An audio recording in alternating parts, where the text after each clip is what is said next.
You're only a what if away from great holidays. Book now with whatif.com. What if it's Aussie for travel? It's Pete and Kimber with Ben Cousins. Good morning. Happy Wednesday. Thanks for joining us on The Hump, and thank you for being here again, Danny Shuey. Thanks for joining us on The Hump. On The Hump, mate.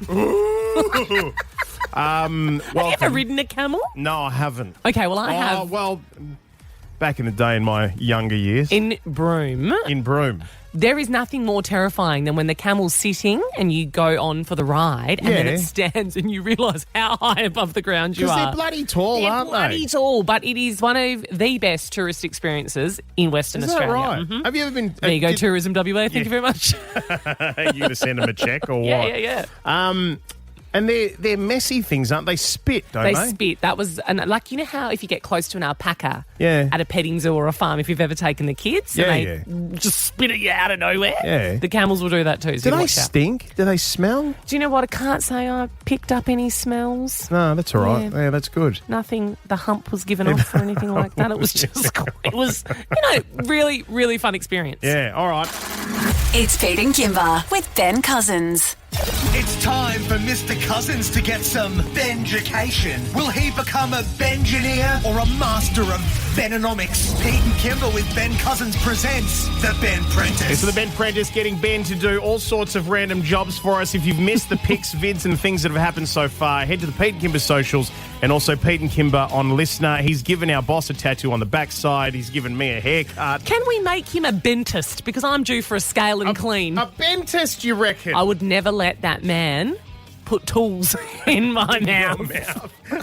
Scrape the plaque. Can you imagine? Well, look, you're right. And maybe dentist is something down the track, right? We warm him up to a dentist because I wouldn't mind seeing it. I want to see how far we can push this. Yeah, I can't wait to then go drop $5,000 at my actual dentist to fix the damage that Ben caused. Oh, of course. Now, we put him in a rather comfortable position the other day and told him that he's going to be a personal trainer. Now, you guys initially tried to throw it on me because I got the HBF run for a reason coming up. Yeah. But we turned things around and it was producer Rami's turn. A little payback from me for all the stuff he's put me through lately. Now, we're going to play you this in full coming up after 8 o'clock, but this is a little tease of the torture that Ben put producer Rami through in their PT session. Have a listen. How are you feeling? Nervous. I don't understand why it's me. I'm not training for anything. You were meant to be training for HBF. Run for a reason. Well, we've got, some sit-ups, squats. Nah, squats, nah. The V-sit. Mate, a lot of these things I've seen you do for an hour and a half at a Dua Lipa concert. You're going to be fine. Now, where are we going to start? We'll start up here. We'll start with the bridge, I think. A bridge? Yeah, and I'm going are there? This one here, we're going to start with the bridge. So, like a triangle with the arms and the elbows. Okay. Yeah. Back straight, yeah. Are you kidding me? 15 seconds? Don't think about the time. Just keep that backside down. Jesus, that was a long... Really hurts. Keep the backside down. I just did it. How long for? Stretch your legs out. How long we got to go?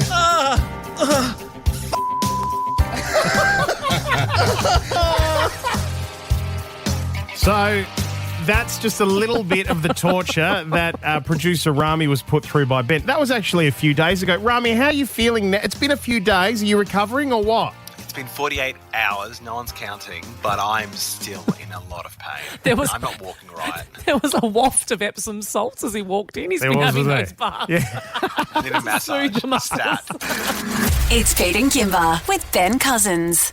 Federal budget has been handed down. Our 7 News political editor, Mark Riley, joins us. Good morning to you, Mark. Hi, Mark. Good morning, guys. Good morning. Hey, great to have you here, mate, after poring all over the documents. Now, people who have been around long enough will remember back in the early 2000s, I think it was then Treasurer Peter Costello who delivered a tax break to Australians that everybody was calling a piddling around the edges, from what I remember.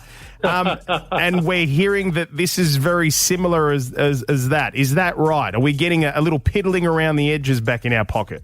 Yeah, I think it's probably comparable. I remember that well, 2003, and Amanda Vanstone, who was actually a member of the Howard government at the time, called it not enough for a sandwich and a milkshake. It was just under $6. Well, you're talking about $10 over 2 years now, 2 payments of $5 coming on top.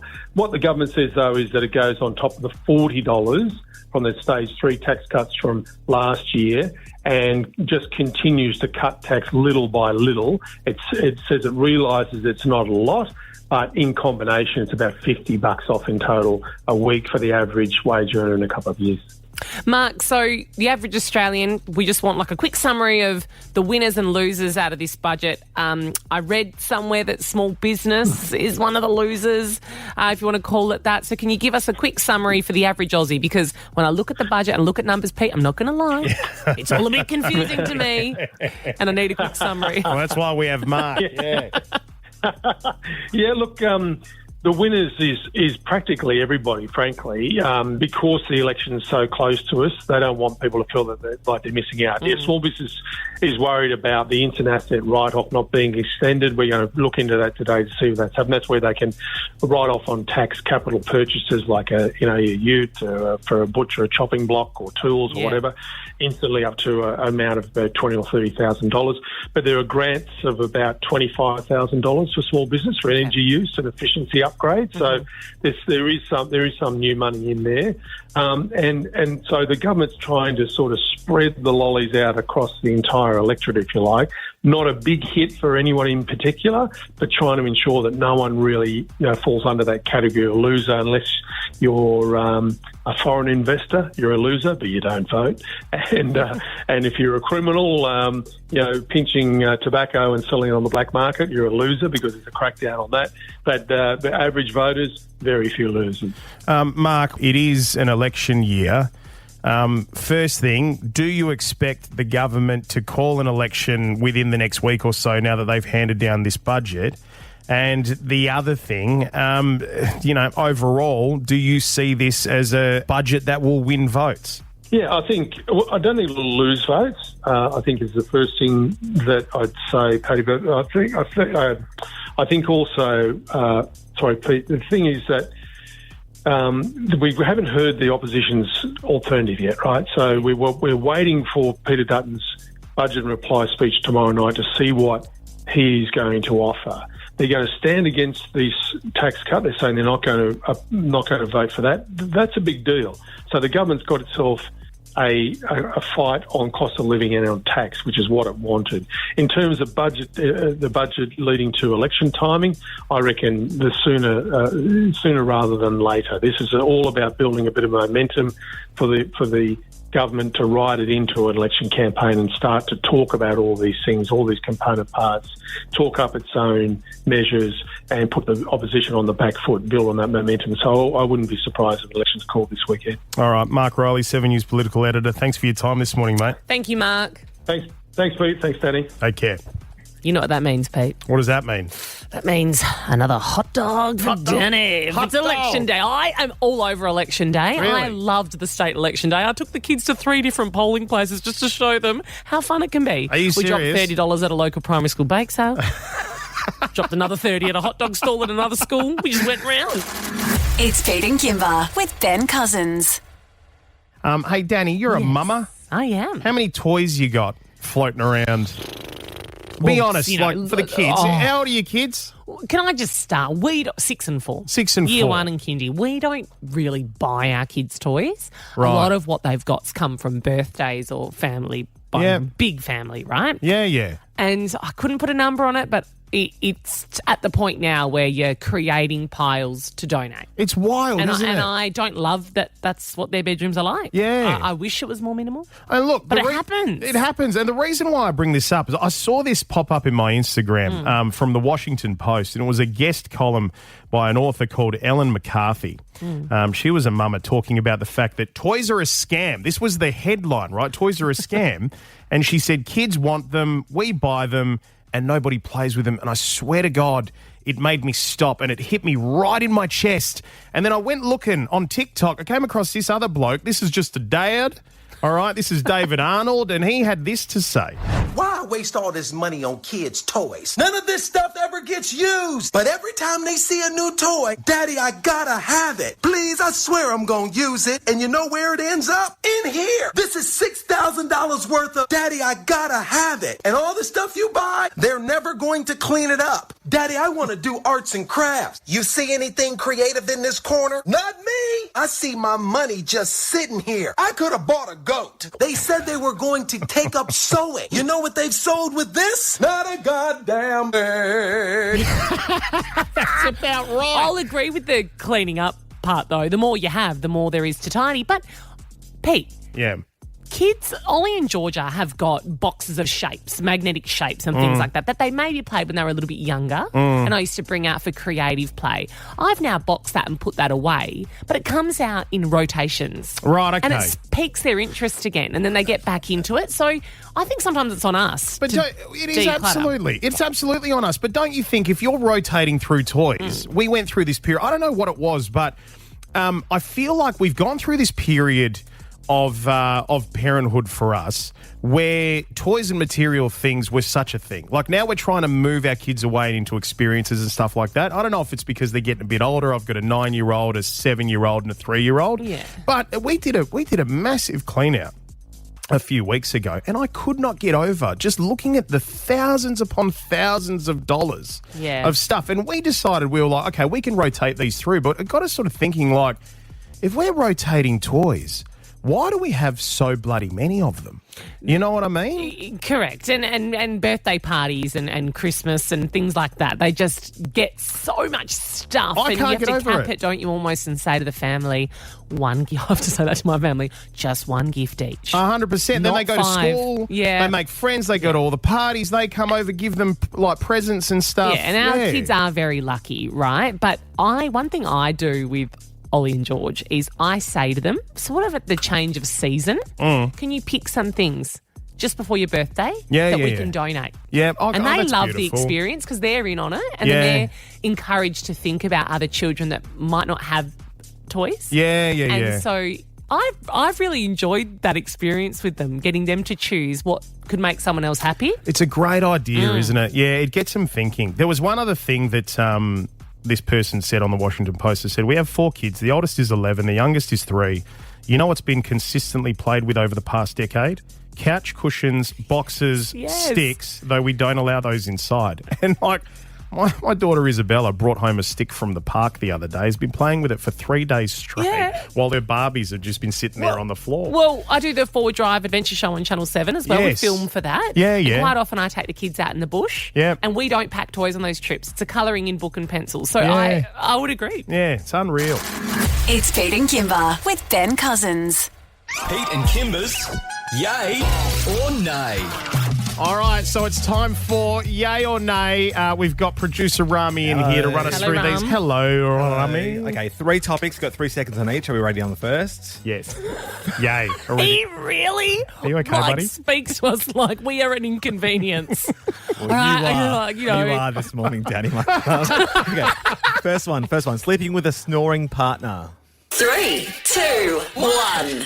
Yay. Yay. Oh, okay, so you both have snoring partners. No, I'm the other side of it. I'm the snorer. I'm going to call you out. Yeah, no, I'm the snorer. In fact, what was really funny, I didn't realise this, but it was because I've got a fat neck. Oh. Now, I was... Don't. No. Don't. No, let me... You are beautiful, mate. He's got a girthy neck, though, he does. Don't, Rami. Yeah, what? A girthy neck. Have you seen Careful. that? You need 2 hands. Like the... No, honestly, Liz... Oh, God. Jeez, we're really introducing Daddy to the nature of our show, aren't we? I was sitting in a chair at one of the TV studios once. We were getting ready to do some TV stuff. Yeah. And the person who was next to me, who I was going to be on there with, I was explaining to the makeup artist that I've been kicked out of the bedroom because of snoring, and the person next to me went, "It's because you got a fat neck." And but bless her, it turned out to be Mel Gibson's fitness coach, right, Samantha Jackson. That told you? Yes, and she said to me, "Give me 12 weeks, I'll sort that out for you." And bless her, she bloody well did. And she helped me lose the weight, and the snoring disappeared. So I kid you not. So is this you with a skinnier neck? Shut up, Rami. The skinny neck doesn't change your head size, so can you imagine Peaches floating around like bobblehead. a bobblehead? You guys are... Gosh, all right. Shush the both of you. All right, second one. Okay, Holding a visual for a lost pet. Okay. 3, 2, 1. Yay.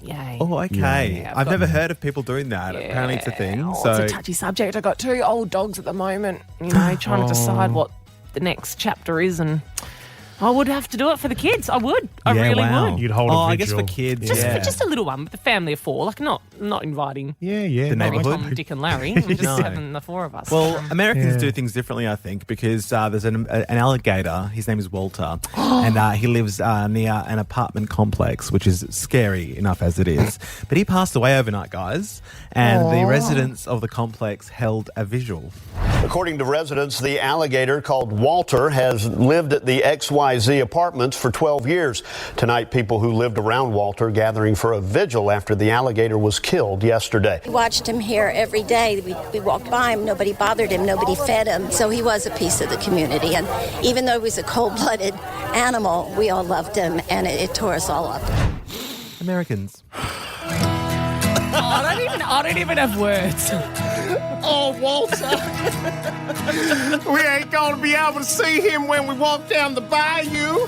Even though he's a cold-blooded animal. He really was, but he wasn't a cold-blooded animal, if you know what I mean. He had such a warm heart, Walter. Rest in peace, Walter, mama. It's Pete and Kimber with Ben Cousins. We're going to play a round of what happens next. We are. Now, considering you've got your head around sports... Sort of, yeah. Sports. This is a What Happens Next Sports Stories edition. All right. Now, I've been told, because the thing is with this game, right, we're given 3 bits of audio. Yes. And we're given the precursor to the audio. So this is what happens so far. Yep. Then you and I have a bit of a chat about what might happen next. Then Sure. we play the audio. We haven't heard the audio yet, so we don't know what happens next. I've been reliably told by our producers that we need a little ears warning Sure. here, all right? Because a couple of these might get hit. A little trigger warning. Little trigger warning. All right. So here's story number 1. This one you might know, as it was a huge story back in 1993. Okay, Steffi Graf, an 8-time Grand Slam champion, Monica Seles, went head-to-head in the tennis. Something very shocking happened during this tennis match, which was held in Germany. Do you know the story? If not, have a guess. Do you know what happened next? I was 3 years old. You were 3. I reckon there was a punch-up. There was a punch-up between the two of them? Yeah, I reckon someone in the crowd said something. Yeah. Like, you ain't got nothing, Sellers. And Sellers said, I'll show you something. And just, Got into the crowd and had a go. no, Steffi. Oh, Steffi. All right. Well, let's have a listen to what happened next. This is the moment the best tennis player in the world got stabbed in the middle of a match. In a German tournament that Monica entered in 1993 as a 19-year-old, she explained how she was taking a sip of water, and at that moment she felt a sharp pain in her back. The attacker, Gunter Parch, was promptly held back by fans. Gunter was an obsessed fan of Steffi Graf, as he wanted to incapacitate Monica to keep Steffi as the #1 player. Even though Monica avoided being seriously injured after the knife missed her spine by less than a centimeter, the incident gave her a bad case of PTSD. Oh my gosh. Can Okay. I can't unhear that now. Thank God we put the trigger warning out there. Yes. Gee, Whoa. guys, Monica Seles was so young. That's horrific. and that was just the first story. Okay. Let's go for story number 2. Florida State quarterback, I'm going to say Jameis Winston, is a Heisman Trophy winner. That's the big trophy for the NFL, isn't it? Right, best player in the league. He's on an annual salary of $4 million. He was caught shoplifting. What did he shoplift? What did he shoplift? It's actually, you probably, I don't know, you bit of a sporty dude? Not enough Would for you NFL. consider yourself sporty? No, I wouldn't, no. There's a chafe cream Yeah. that you can actually buy Yeah. in the States. It's quite popular worldwide. Yeah. I reckon. You reckon it's chafe cream? All right, let's have a listen. Approximately 10 o'clock last night to a report that someone had left without paying for $32.72 worth of food. I believe it was crab legs and some crawfish. Crab legs and crawfish. All right, so Right. chafe cream crabs. Yeah. Good point. Here's the final story. Let's talk about Frank Hayes. Now, Frank's dream is to be a champion jockey, but unfortunately to do so, he did need to make weight and he didn't have the typical jockey physique. He was asked to ride a horse called Sweet Kiss in New York, and to do so, he needed to lose around 7 kilos. He did this in one day. He entered the race as an underdog with 20-1 odds. What happened? Movicol. Excuse me? Movicol? What's Movicol? The stuff that you take before surgery to help drain yourself. I've never heard of this before. Is it Movicol? Movicol? Have you guys heard of this before? Have you heard of Movicol? Movicol. Rami? I think Danny's drunk today. He just downed sachets of Movicol. What do you mean drain Movicol yourself? contains macrogol, which helps to relieve the sensation of blocked bowels. Right. Only use as directed. Let's have a listen to what happened. And Sweet Kiss takes off like a bat out of hell with Frank on top. And Hayes is doing everything he can to get this horse into the lead, and he starts to bound away. He's starting to pull it off. He's starting to gain length ahead of all the rest of the field. Can he do it? Frank is living the dream, and he slumps forward at one point during the race. Seems weird, but the horse just kind of kicks it into higher gear. He crosses the finish line in this hunched position. He has won the race. Frank Hayes has done it.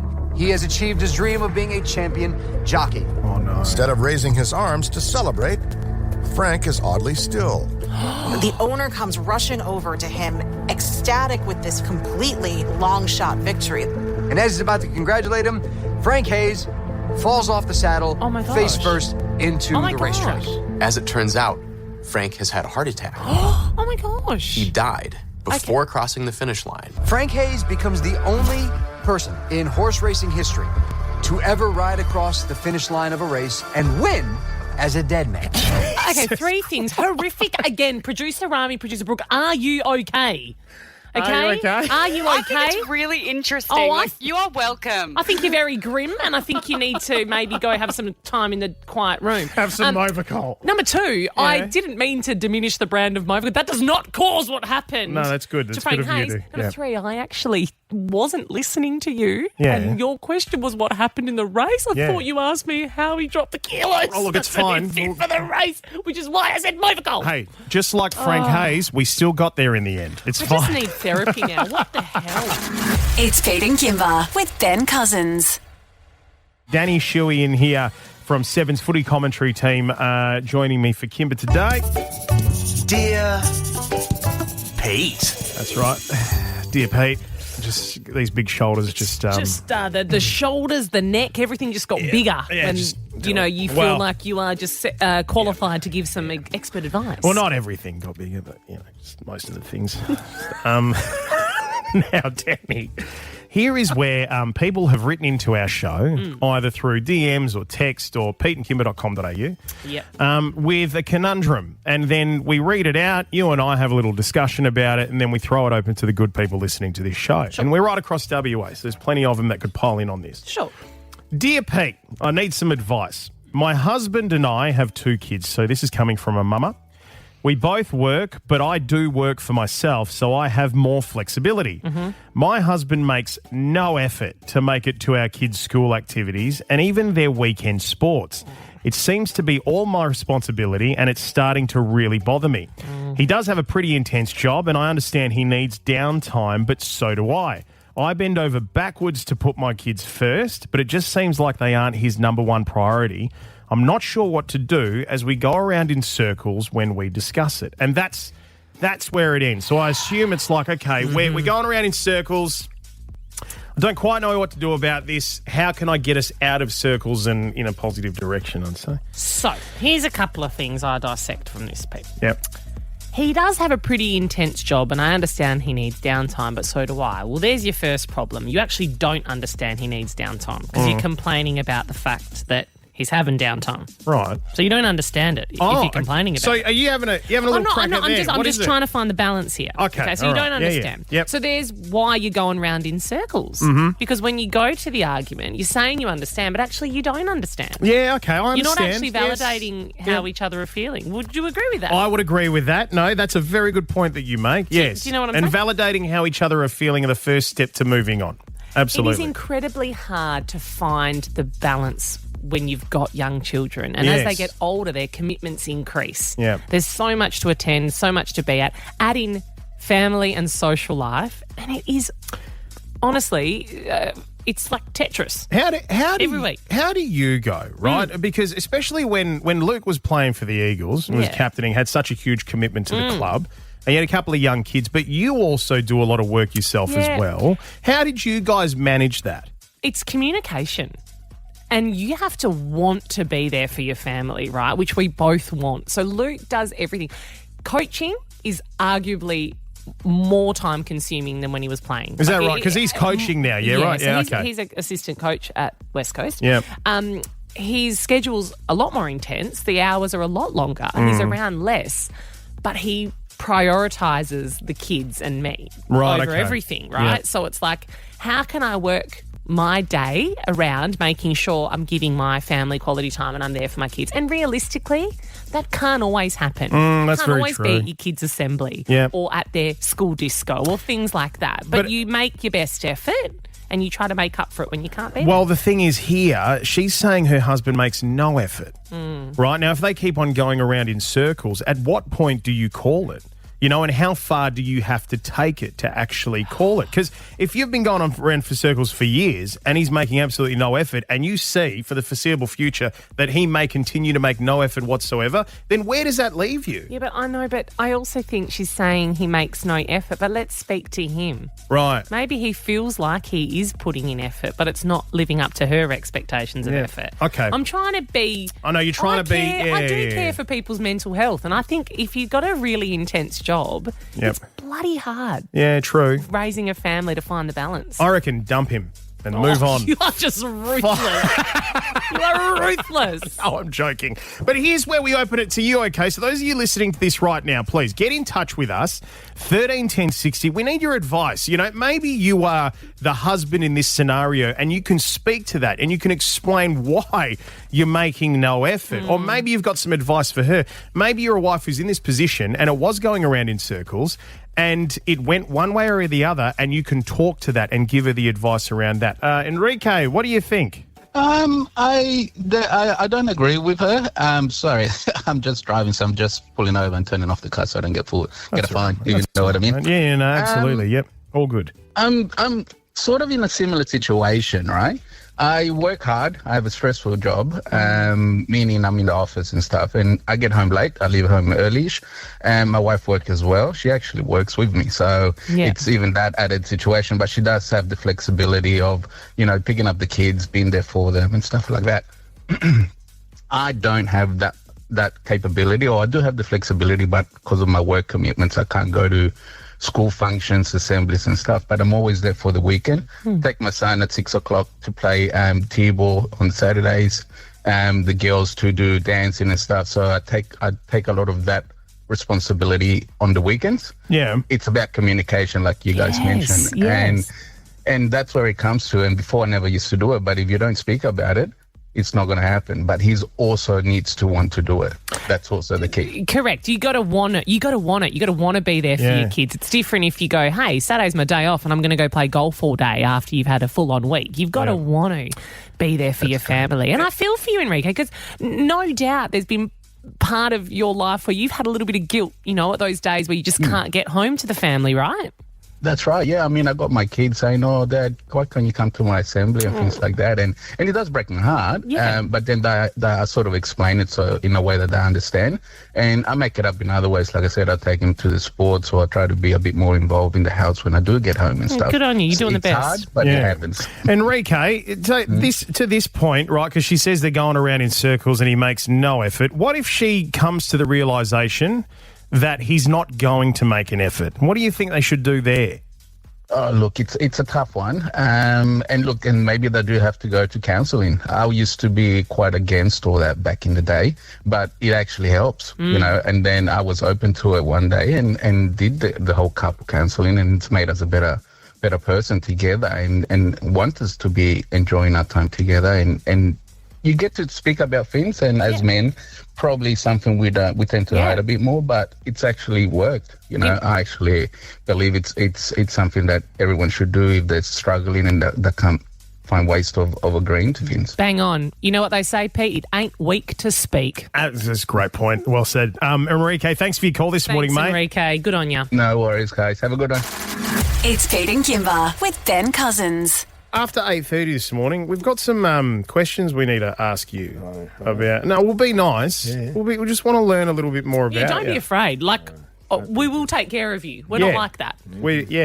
But Danny's not like that. Oh, I'm not like that. Pete's questionable, but that's okay because I'm here. So it's safe, but we will be getting into a information. Bit more. Yeah. Information. Info about you. Yeah. And I promise you won't end up on the front page of the West Australian this time. All right. Yeah. Yes. I'm sorry about that. You're sorry? I'm sorry. Why are you sorry? Because I told Harley. No. Not to do it. But I did say, hey, do you remember when Ben Cousins did it? We spoke about it on air. So on hang on a sec. Wait, explain this a little bit, right? So on Monday, Sorry, we were Ben, talking about, and we got some comments from you, Benny, about him flipping the bird to the Brisbane Lions fan, and then we dredged up that old audio of you doing it when you play for the Tigers. Did you? Because you're close with Harley. I did a welfare check-in, and I called, and I just said, I was like, do you remember when Ben Cousins did it? Because Harley was quite young when Ben was playing. Harley would have been 4. He would have been 4 years old. Yeah. And then a little quick Google, I found it quite humorous. And then how long after that did his display picture on his Instagram get After that, I couldn't tell you what happened, but I just found it funny. And when I saw it, I thought, sorry, Ben. So sorry, big fella. You put him in it. No, I didn't. So it wasn't my fault. It was her fault. Hey, Ben-Prentice. So the jobs we're putting you through as part of the Ben-Prentice, Benny, we put you in your natural position as a personal trainer, right, and you put Rami through his paces. We've been frothing for this because the full audio of what you did to Rami a couple of days ago after the show, it is coming up next. It's Pete and Kimber with Ben Cousins. It's time for Mr. Cousins to get some Benjication. Will he become a Bengineer or a master of Benanomics? Pete and Kimber with Ben Cousins presents the Ben-Prentice. Ben-Prentice, all the jobs we're putting you through at the moment. You've been a hairdresser, a tattoo artist, tattooing our boss's backside. But we put you in something a little bit more comfortable the other day, Benny, as a PT, a personal trainer. Less of a stretch, I must admit. Less of a stretch. Have you checked in with Rami since? Yeah, well, rather than looking back, I'm looking towards the next session. How is Rami? Have we today, mate? Nah, I think one will do me this month, mate. Maybe next month. Please. Let's do one a month. I'm good with that. Even if you give me another job, we're going to do some follow-up sessions. It doesn't work like that. No one's ever worked. You know that. The way If you have. actually started your own PT business, it would go off. You think? Yeah. I could get a whole bunch of mums to come down. I do enjoy personal I enjoy the training, and I enjoy being involved with someone trying to better themselves, or just reach goals or something to work towards. Hooking in. It's I'm glad to hear that you enjoyed it, because I don't know that Rami enjoyed it. That's the only thing. So shortly after we you got to look past the pain. Exactly. He can be a bit of a sook at the best of times. Don't be so shallow.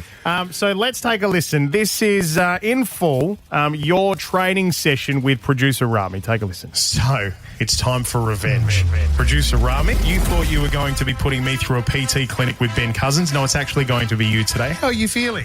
Nervous. I don't understand why it's me. I'm not training for anything. You were meant to be training for HBF. Run for a reason. No, I'll do that. I'll get around. Is it too late for Rami to do the HBF Run for a Reason? No, it's not. Do you want to come with us? Let me get back to you on that one. Then we can keep doing this for 2 months. That's a great idea. We've got time. We've got so much time. What have we got? Well, we've got, some sit-ups, squats. Nah, squats, nah. Mate, a lot of these things I've seen you do for an hour and a half at a Dua Lipa concert. You're going to be fine. Yeah, I'll be honest, I've gained a couple of kilos the last couple of months, and I'm still working it off. Yeah. But I haven't done anything about it yet. All on the arse, Ben. Look at that booty.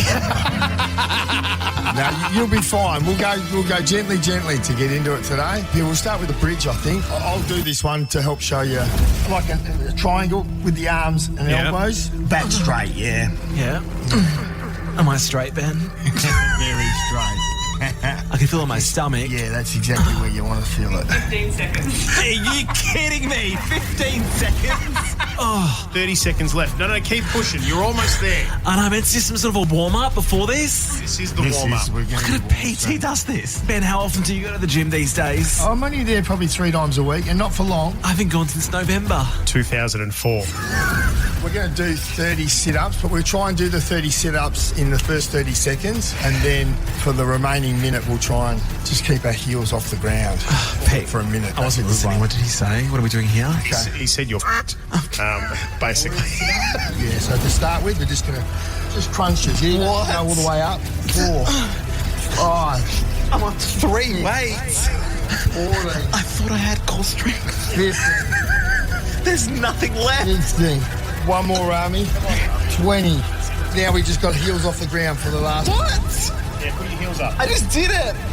That's it. How long for? Straight leg. It hurts, hey. No one does this at the gym. Okay, stop. Done. Okay, we're just going to go into the lunges now. What's the secret to a good lunge, Ben? Oh, well, just control, really, you know. Nah. I felt it instantly here. You went down. How do I avoid that? Couldn't come back up. Okay, so once you've done 5 on one leg, you can go 5 on the other, yeah? Hey, this is easier than I thought. Maybe we go to squat. Yeah, squats are good. I've got a big enough booty. I don't need a bigger. It is good. It's a good booty. Ben, what do you reckon? Yeah, legs. No, you're not looking. In line with your shoulders. Bum's amazing. Thanks, Ben. Is that a little more erotic than what you're used to when it comes to squats? I did play these on the dance floor. Yeah. Yeah, that's good. Thanks. Depths. Yeah, that's very good depth. Yeah. Pretty deep. That was good, mate. That wasn't easy. We could probably go burpees to finish, yeah? Burpees to finish, I think. Yeah. No, we haven't finished yet. Burpees to finish. You're standing upright. We're going to go down into a push-up position, bounce back up. Feet have got to get off the ground when you come up, yeah? I've got to get air. Yeah. So this is where... I'm so sorry for everything I've done to you. Please get me out of this. Good. I'm not getting you out of this. Come on. Up off the ground, yeah. That's it. Match Ben's pace. Keep going, Rami. That's good, mate. I've been impressed. He's hooking in. One more, Rami. One more. Push it out. Oh, I'm pushing it out. That's a good effort, mate. Mate, well done. How are you feeling? Not great. Yeah. But I'm sure I'll feel better tomorrow, right, Ben? You'll feel better soon. The endorphins of what you've just done will kick in. Now that we've done the warm-up... No! We're going to go for a run. So there it is, the PT session. Ben and producer Rami. Wow. Not a bad start. Everything we did can be done in the comfort of your own home, anywhere. We didn't need a gym. We didn't need equipment. Yeah. And we accomplished something. We did accomplish something, yeah. When he goes, do I have to get air when you said to do a burpee? That's classic. It's Pete and Kimber with Ben Cousins. I can tell you we've just posted the video, Danny, of our Ben Cousins putting producer Rami through a PT session. Poor Ram. And Ben's got his arms out. It's already the most downloaded video we've ever put up ever. Can't say I've ever noticed him, Ben. I'm happily married. Thank you, Danny, yes. See? Yeah, me too, mate. I'm happily married as well. All right. Don't rub it in, you two. Yeah. Okay, we've already been over this Pete, ground I'd before. like to do something right now. Yes, okay. Right. Now, we see Ben all the time. I've been working with Ben a fair bit lately. And I feel like, we know Ben, as he sips his latte into the microphone. That was sound effects. That came from Pete's microphone or the computer. To make me look bad. Don't know that much about you, right? So I do sort of think, I'm like, are you the kind of guy I can call to say, mate, there's a problem with my toilet. Can you fix it? Like, are you handy? I don't really know. So well, not the toilet. I had the handyman over to fix my toilet. Did you? Yep. Okay. Oh, really? Yeah. Yesterday? Without any luck. He fixed everything else, but we've got to get a plumber in. My brother's a plumber. Is he? I'll give you his details after. Okay. He'll sort you out. So we wanted to just I'll give him a call if Kevin Sheedy doesn't get back to me. Yeah, okay, done. Ogres are like onions. Mm-hmm. Ben, I reckon you're like an onion. Layers. Onions have layers. Yes. Yeah, you are an onion. Okay. And we're going to peel so let's peel you. this onion. But no crying, Pete. Okay, all right. So you got some questions there. I got some questions there. Do it. Oh, Ben. You have a weekend off in Perth or wherever. Where are you holidaying? I love anywhere down south. The last holiday that I did go on in WA was Lancelin. First time in a long time, but I used to go up there as a kid and loved it. Yeah, so I could go back up there too. Think of Lancelin, Peter. Don't sort of think of fancy accommodations. A bit of a relaxed kind of fella. Relaxed kind of fella. Loves a walk. Maybe keep a bit of camping there. Doesn't need to be, Yeah, it doesn't need to be fancy. Well, that's Noted. Good. Yeah. Well, I like the fact that we've gone to the beach because speaking of which, if you were to go for a walk on the beach, would it be a short one or a long one? Just in general. Say the sun's sort of setting, I'll go for a long one? Yeah, long K one. or two. A K or it doesn't two. have to be any longer than that. Well, that's long. Is that long? Yeah, If I go down, I'm usually with Daisy. Yeah, okay. So we take her for we stretch the legs. Your dog, right? Yeah. So a long walk on the beach. You have your friends round for dinner as this onion keeps peeling. You have your friends out for dinner, Ben. Over for dinner? Over. What are you cooking? Oh, I don't usually veer too far from a fillet steak, but I do have, and I'll have the chicken schnitzel. I can throw it up, so if they don't like steak, I can cook the schnitzels as well. Right, are we talking like? And I do like, and I've got my salad that I do up. I like it. Yeah, What's in your salad? Well, for me, I love the red onion and the spring onions. I think I like to go hard with that. Jesus. Yeah. That explains the stench some mornings. I'm big on the dressing too, So. Tell me more about the last time you tossed a salad. Okay. Hey, if you're holding a fish, what kind of fish would it be? Say, for example, you went and caught a fish. You're holding a fish. Well, I'd wish it was a Jewy, but Jewy, nice big WA Jewy. Yeah, very elusive for me, unfortunately. But I'm fishing more now than I ever have. Are you? My boy is mad on it, loves it, and it's funny. I have had times when I've gone through little periods where I've really enjoyed my fishing, but when the kids come along and they discover something like fishing, it takes you back to your childhood or back to, and I'm reliving it, and I'm enjoying fishing with him more than I ever have. So okay, well, one more question, Danny. Oh, you got one more there. All right, movie night at Ben's place. What are we watching? Oh, well, my favourite movie is One Flew Over the Cuckoo's Nest. What? Oh, that's a cracker. Yeah. It's a classic. You're a real classic cinema buff. But another one of my favourites, which I did go back and watch in the last week. I had a few hours in the middle of the day. I went and sat down and watched Heat. Heat? De Niro, Pacino. Oh, yes. Okay, and it was like I'd watched it for the first time again. I've watched amazing, isn't it? So many times. What a great movie. Yeah. And even Ashley Judd back in this was early in her career, and I followed her wherever she went. From then on. Did you know Benny's this much into his movies? Like, he's a proper cinematic genius. In that short amount of time, we learnt so much more about you than what we thought we knew. Yeah, so Jack Nicholson. You formed somewhat of a profile. Yeah, profile. Really good profile. Like, you're not a fancy bloke, Ben, right? You love a long walk on the beach. Fresh air. Hunter-gatherer. You're a hunter-gatherer. Yeah, you are. You're a hunter-gatherer. You love a movie, and you're a fiend for a classic, and you're a good steak and salad or a palmy person, right? Mm-hmm. And there is a good reason why we've actually asked these questions, and it's for something that you actually said on the show yesterday. Have a listen to this. I haven't given the apps a good run, but I hear that's such a big thing. But hang on, when you say you haven't given them a good run, have you ever tried them? A run. At all? At all? I reckon you'd look good run. holding a fish on Tinder. I think you would look good holding a fish on Tinder, mate. All right, so you've not really given a dating profile a run before? No, I haven't. And I don't have a photo of me holding up a jewfish either. No, you don't, do you? No. Do you know you're not that tech savvy, are you, either? Like, we've also talked about how social media is just a little bit past you as well. So I don't know how you'd end up swiping right on the people you want to swipe left on. I need to step back from the controls. I need to be guided through it. Yeah, right, okay. Well, we can guide you through it. Yeah, that's very reassuring. Yeah. Now, it just so happens that I know one of the big pictures that you'd love to have is with a Jewfish. So, man holding fish, great profile pic. I have my family's into seafood. I can get you the fish, right? But it'd be nice to catch it. It'd be nice for it to be an authentic one. Well, we can sort this out for you as well. But we were thinking, I do know a guy called Mark Lacroix that might be able to help. I keep asking Lecker. He hasn't taken you on the boat. He doesn't like.